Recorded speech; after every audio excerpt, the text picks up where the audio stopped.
নমস্কার বন্ধুরা, শ্রাবণী রান্নাঘরে আপনাদের সবাইকে স্বাগত জানিয়ে আমি আবারও একটা রান্নার ভিডিও নিয়ে আপনাদের সামনে চলে এসেছি। আজকের আমি আপনাদের করে দেখাবো পাকা আমের আমসত্ত্ব।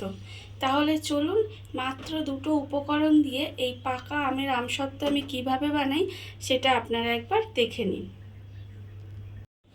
পাকা আমের আমসত্ত্ব বানানোর জন্য প্রথমে আমি এখানে পাকা আম নিয়ে নিয়েছি 5টা। এরকম মাঝারি সাইজের পাকা আম নিয়ে নিয়েছি। এইবারে পাকা আমগুলোকে প্রথমে কেটে নিতে হবে।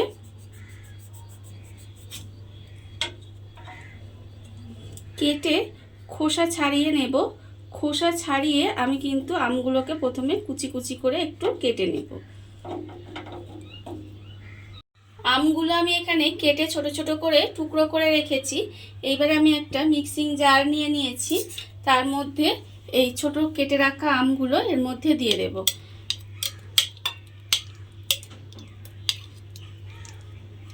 আমগুলো এর মধ্যে দিয়ে আমি একটা পেস্ট বানিয়ে নেব। প্রথমে মিক্সির মধ্যে আমের টুকরোগুলো দিয়ে আমি পেস্ট করে নিয়েছি। দেখুন ঠিক এই রকম হয়েছে। আর অন্যদিকে কিন্তু গ্যাসটা অন করে একটা কড়া বসিয়ে দিয়েছি। এইবার যে আমের পেস্টটা বানিয়ে রেখেছি সেটা আমি এই কড়ার মধ্যে দিয়ে দেব। আমের পেস্টটা দিয়ে এবারে গ্যাসটা লোতে রেখে এইভাবে একটু রান্না করে নিতে হবে। 5 থেকে 7 মিনিট মতো আমি এইভাবে একটু রান্না করে নেব। প্রথমে আমের পেস্টটা দিয়ে গ্যাসটা লোতে রেখে বেশ কিছুক্ষণ এইভাবে আমি রান্না করে নিয়েছি। দেখুন আমের কালারটা কিন্তু অনেকটাই চেঞ্জ হয়ে গেছে। এইবার আমি এর মধ্যে দিয়ে দেব চিনি। এখানে আমি খুব বেশি চিনি ব্যবহার করব না। আমি এখানে বড় চামচের 4 চামচ মতো চিনি দিলাম। এখানে আমার আমটা যেহেতু খুব মিষ্টি সেই জন্য কিন্তু এখানে আমি বেশি চিনি ব্যবহার করলাম না। আপনারা যখন করবেন তখন আমটা কতটা মিষ্টি সেটা বুঝে কিন্তু আপনারা চিনিটা ব্যবহার করবেন। আমি এখানে অল্প একটু চিনি দিলাম।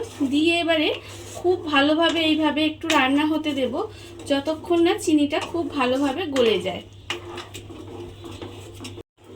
চিনিটা দিয়ে আমি কিন্তু আবারও বেশ কিছুক্ষণ এইভাবে রান্না করে নিয়েছি।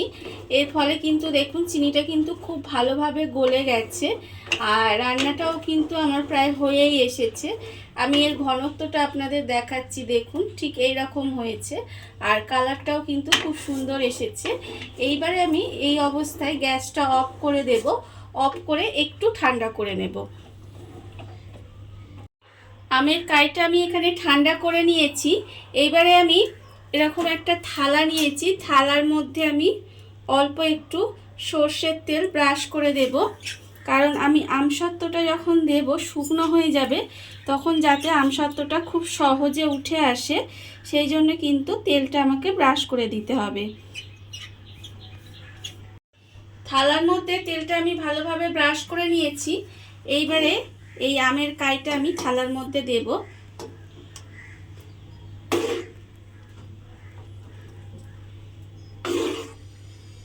এইভাবে থালার মধ্যে দিলাম। দিয়ে এবার আমের কাইটাকে এইভাবে একটু ছড়িয়ে দেব। দেখুন এইভাবে ভালো করে কিন্তু আমের কাইটা সুন্দর করে ছড়িয়ে দিতে হবে। আমের কাইগুলো আমি থালার মধ্যে এইভাবে সুন্দর করে সেট করে নিয়েছি। এবার আমি এটাকে রোদে দেব।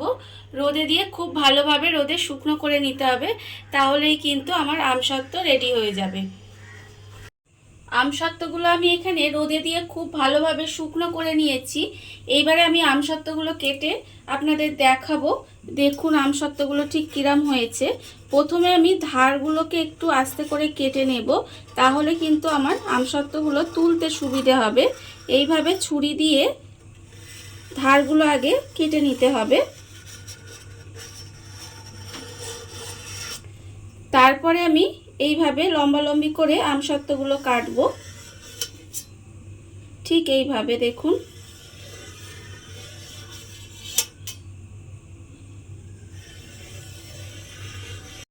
ছুরি দিয়ে আমসত্ত্বগুলো কেটে নিয়েছি। এইবারে একটা কোণ থেকে এইভাবে ছুরি দিয়ে আস্তে আস্তে আমসত্ত্বগুলো তুলে নিতে হবে, তাহলেই দেখবেন সুন্দরভাবে কিন্তু আমসত্ত্বগুলো উঠে আসবে। এইভাবে দেখুন, এই দেখুন কত সুন্দর হয়েছে আমসত্ত্বগুলো। এইবারে আমি এটাকে, আপনারা যেভাবে পারবেন ভাঁজ দিয়ে দেবেন। আমি এটাকে এইভাবে রোল করে সুন্দর করে ভাঁজ দিয়ে দেব।